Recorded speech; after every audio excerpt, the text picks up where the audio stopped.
Perfeito. Vamos lá para um outro ponto sobre mito ou verdade.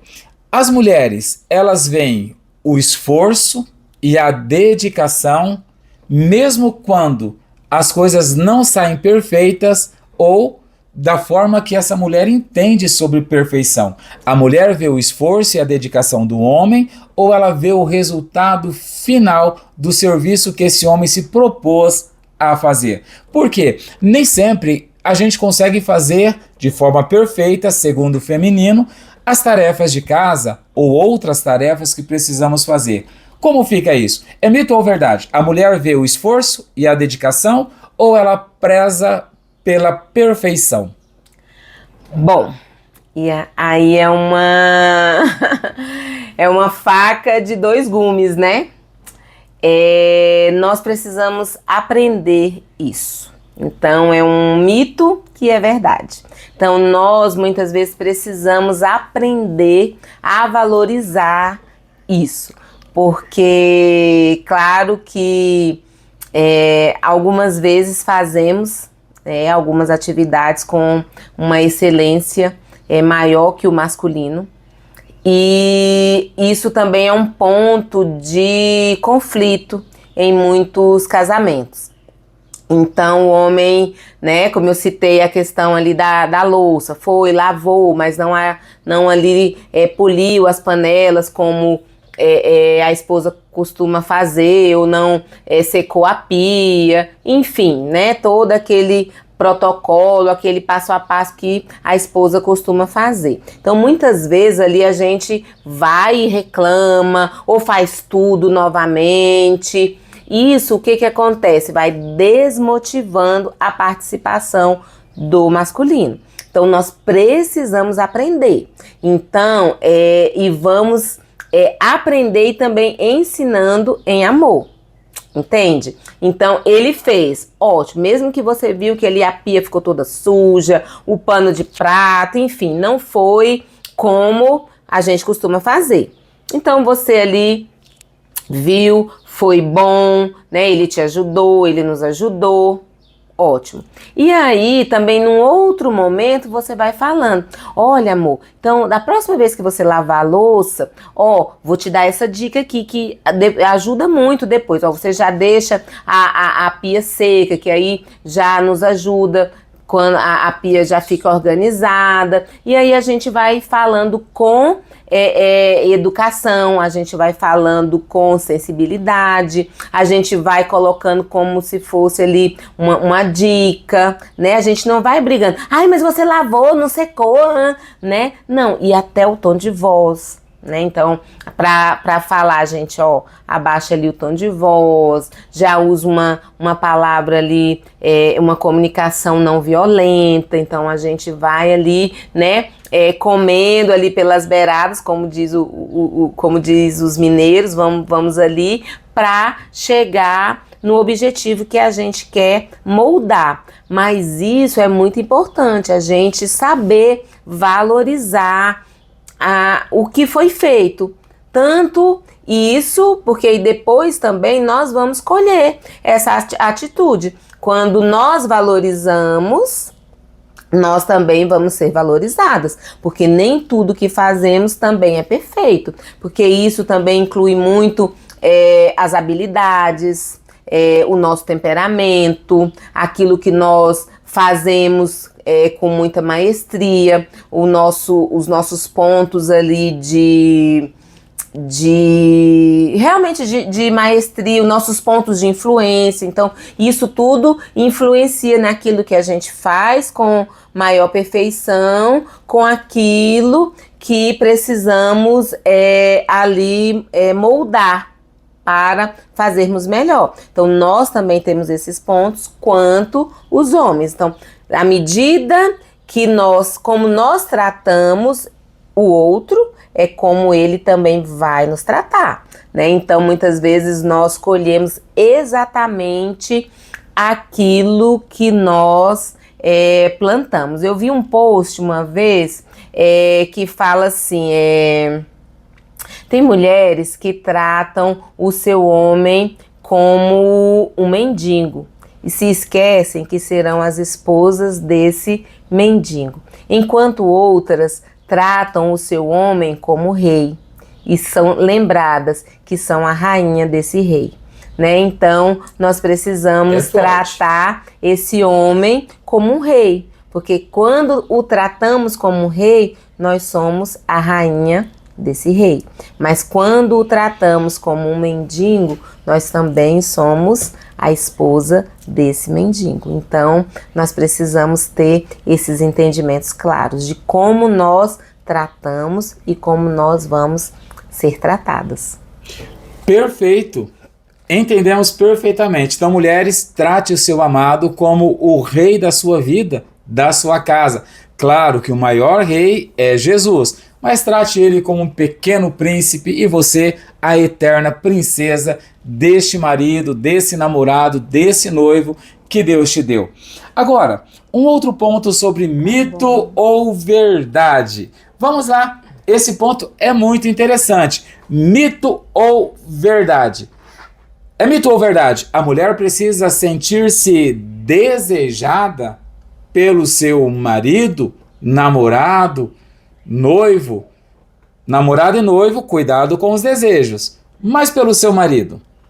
É muito importante. Já estamos aqui, né, caminhando para o final desse momento, e isso é muito, muito bom, né? Essas trocas é um aprendizado muito significativo. Então, nós precisamos sermos tidas e vistas como belas. Isso é muito importante. Principalmente aí no caminhar, né, do casamento, no decorrer do casamento. Depois dos filhos, né, depois das gestações, das amamentações, o corpo já não é mais o mesmo, as curvas já não são tão definidas, né? Ali já não tá tudo tão durinho. Então, é nesse momento que o homem ele precisa ter esse olhar para a esposa, né? Essa valorização do belo. Isso é muito importante, isso é muito saudável para o casamento. E nós, por outro lado, nós precisamos ter essa autoestima que perpassa por esse autocuidado, né? Então, nós precisamos cuidar também da nossa aparência, porque não podemos também exigir que o homem nos ache bela, sendo que nós não estamos, né? Então, nós precisamos ter esse olhar. Então, não é correr para mantermos sempre o corpo e ali toda a nossa aparência pautada ali nos 20 anos, né? Nos 20 e poucos anos. Mas termos a nossa melhor versão a cada década. Então, a nossa melhor versão aos 20 anos, né? A nossa melhor versão aos 30 anos, a nossa melhor versão aos 40 anos, aos 50 anos, aos 60 anos. Então, nós precisamos sempre buscar a nossa melhor versão, sermos a nossa, não é a melhor versão ali das mulheres que estão nas capas das revistas, das mulheres que são as influenciadoras, não, mas a nossa melhor versão, né? Dentro também do nosso biotipo, da nossa condição financeira, né? Porque nem todos os avanços aí desse mundo aí da estética a gente consegue acompanhar, né? Nem tudo. Então, de acordo ali com o nosso biotipo, com a nossa condição financeira, nós precisamos ser a nossa melhor versão a cada década, a cada ano. Então, sempre nos comparar a nós mesmas, né? Tendo sempre em mente que precisamos estar de acordo com a nossa idade. Perfeito. E hoje nós vamos encerrar por aqui o nosso quadro sobre mito e verdade. E hoje nós falamos sobre os desejos, anseios, necessidades secretas do feminino com a nossa amiga e minha esposa, Carla. Pensei que ele não fosse falar, hein? Sim.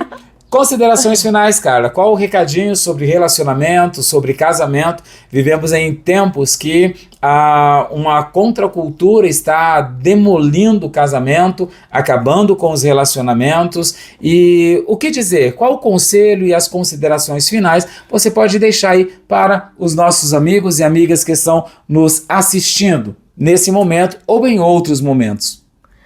Bem, não existe a comédia romântica, né? Ali do cinema. O que existe? Existe a vontade de fazer dar certo. Então, nós precisamos ter essa vontade desde o sim, né, até todo o caminhar. A vontade de fazer dar certo, de vivermos realmente a plenitude de vida, que é um casamento feliz, né? Então, um casamento feliz é uma das melhores coisas para se viver nessa terra. Então, nós precisamos fazer acontecer. E quem faz acontecer? Somos nós. Então, eu tenho que chamar para mim a responsabilidade que me cabe e o meu parceiro chamar para ele a responsabilidade que lhe cabe. Então, um casamento, ele é feito de 50% aqui, 50% aqui. E cada um tem a sua responsabilidade. Então, a balança, ela nunca pode estar desequilibrada, ela nunca pode estar desnivelada, ela sempre precisa estar em um mesmo nível. Então, ao mesmo tempo que eu dou, eu preciso receber. Então, eu dou e eu recebo. Então, isso é um nivelamento da balança. Então, os dois, eles têm que estar nesse mesmo objetivo de fazer dar certo. Um entendendo as limitações do outro, né? Entendendo de verdade e cedendo quando há a necessidade e nivelando. Então, a balança precisa estar nivelada. Então, eu preciso, você precisa, nós precisamos nos envolver para que dê certo. Então, eu preciso sempre entender que após o sim, eu preciso me esforçar. É um esforço diário.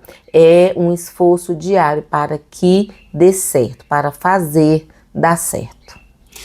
Perfeito. Foi uma grande alegria receber a Carla, que é a minha esposa, pastora. Ela cuida do departamento feminino da igreja e tem realizado um trabalho excelente junto às famílias. Que Deus abençoe, pastora Carla, que Deus continue derramando óleo fresco sobre a sua vida e que muitos outros podcast possa vir a partir desse piloto. Não virá, esse é o primeiro e é o último. Ela diz que é tímida. Foi uma luta para trazê-la para esse pequeno momento aqui, para nos abençoar. Então, gente, fiquem com Deus. Lembre-se, fique com Deus, seja feliz, viva bem. Tchau, foi um prazer participar aqui desse podcast de milhões.